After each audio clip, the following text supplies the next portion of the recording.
हर हर महादेव, देवों के देव महादेव के चरण में प्रणाम करता हूँ। दुर्गा माँ के चरण में प्रणाम करता हूँ। सरस्वती माँ के चरण में प्रणाम करता हूँ। गणेश भगवान के चरण में प्रणाम करता हूँ। गुरु भाई गुरु बहनों के चरणों में प्रणाम करता हूँ। सीतापुर एक गांव था।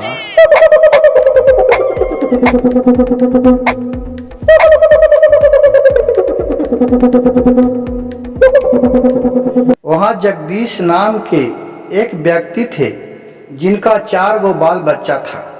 वो जात के जादव थे। उनका एक गाय था। गाय बहुत ही दूध देती थी।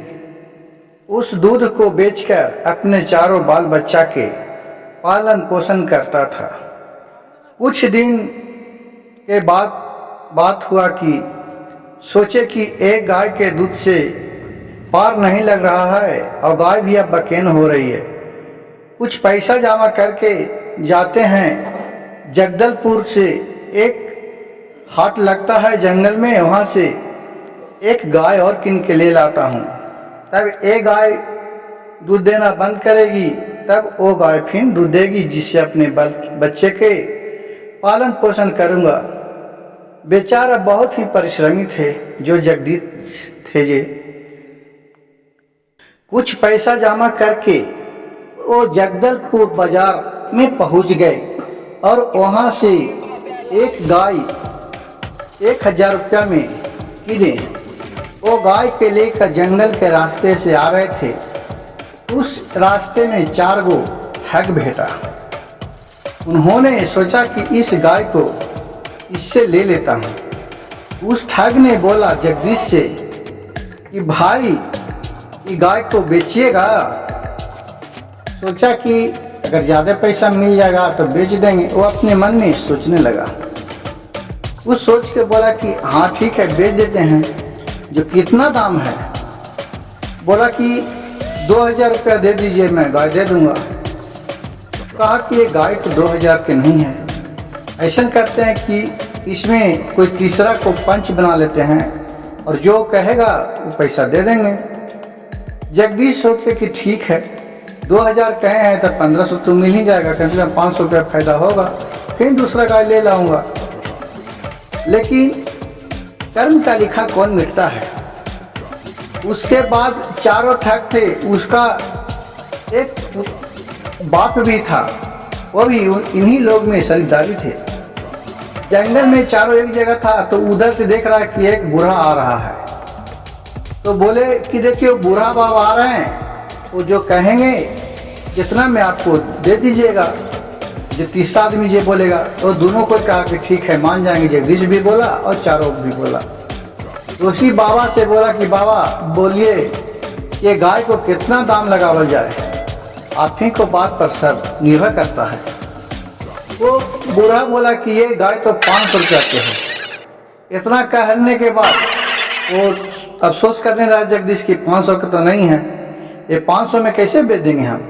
तो बोला कि उन चारों ने कि तुम ही तो गच्छा था कि जो तीसरा व्यक्ति कहेगा वो हम देंगे। कहा कि ठीक है। बेचारा सच्चा दिल के आदमी था।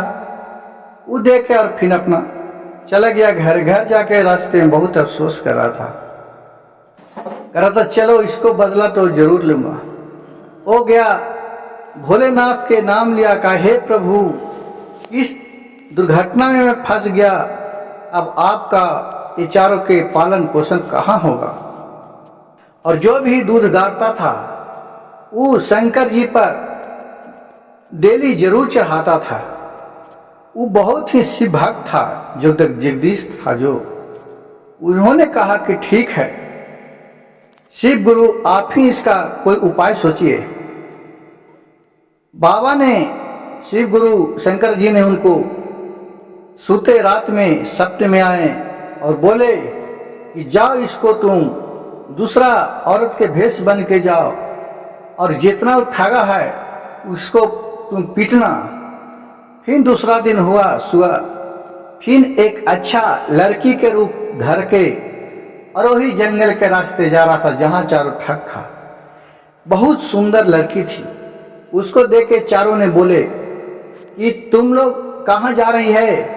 कहा कहाँ जाऊँगा, मैं तो अभागा हूँ, मेरे माँ बाप आज ही किधर छोड़ के चले गए और मैं तो इसी जमाने में अपना इधर उधर घूम रहा हूँ, नहीं हमको खाने के ठिकाना है ना पीने के ठिकाना है। तो उन चारों ठाक ने बोला ठीक है हमारे साथ चलो। कहा कि चलिएगा, ठीक है ले चलिए। तो वो चारों फिर उसको अपने घर लेके गया, घर लेके गया और फिर बोला कि आप यहाँ रहना, मैं आ रहा हूँ बाजार से कुछ सामान लेके।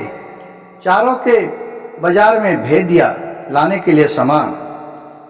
और जो ये यादव जी थे औरत के भेष में, वो फिर बुढ़ा को अपने आदमी के भेष में आया और खूब मारा, मार डुक्का मार लात उसको मर कर दिया, वहां से चला गया, भाग गया घर।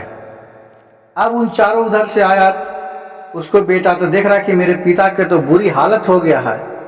उन्होंने देखा, कहा कि वही जो था जिससे हम लोग गाय लिए हैं वही यादव जी था जो हमको ये हालत करके रखा है। फिर दूसरा दिन हुआ, भगवान से बोले कि प्रभु अब आप ही इसका उपाय दिखाइएगा। दूसरा दिन हुआ, तू यादव जी वैद्य का रूप धर के गए और बोले कोई दवा करा लो, दवा करा लो, किसी का तबीयत दब है तो दवा करा लो, जड़ी बूटी को दवा देते हैं। ऐसे घूमते चल रहा था। उन्होंने चारों उसका बेटा देखा तो कह रहा किया है वैद्य जी आ गए। फिर वैद्य जी को लेकर गया अपने पिता के पास, तो देख रहा है उसका पिता एकदम अधमरुअल है।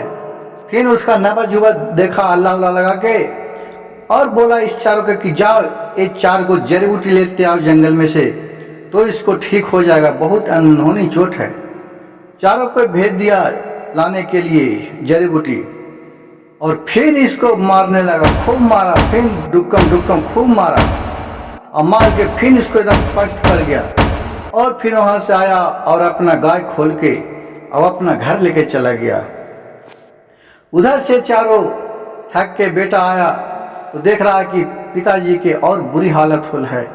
कहे कि क्या हुआ पिताजी? कहा कि वही ठग था जिसको से गाय लिए थे, वही ठग हमको मार के ये हालत कर दिया है।